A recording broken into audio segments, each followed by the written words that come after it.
மக்களே இந்த வீடியோவில் என்ன பார்க்க போறீங்கன்னா கன்னியாகுமரி ஸ்பெஷல் கல்யாண வீட்டு நார்த்தங்காய் தீயல் எப்படி பண்ணுறதுன்னு தான் பார்க்க போகிறீங்க. அதுக்கு வந்து மண் செடியில் நல்லெண்ணெய் சேர்த்துக்காங்க. நல்லெண்ணெய் சேர்த்தா 2 நாள் இருக்கும். இந்த தீயல் வந்து 1 மாதம் வரைக்கும் கெட்டு போகாமல் ஃப்ரிட்ஜில் வச்சு நம்ம சாப்பிடலாம்.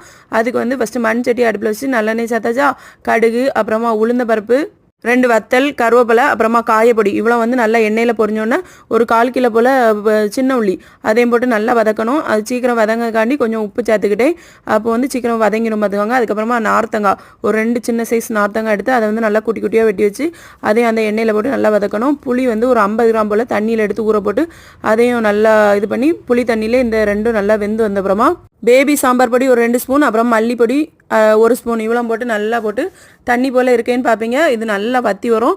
அதுக்கப்புறமா ஒரு துண்டு கருப்பட்டி, எனக்கு வந்து இனிப்பு சுவை நல்லா பிடிக்கிறனால கொஞ்சம் பெரிய துண்டாகவே போட்டுட்டேன்.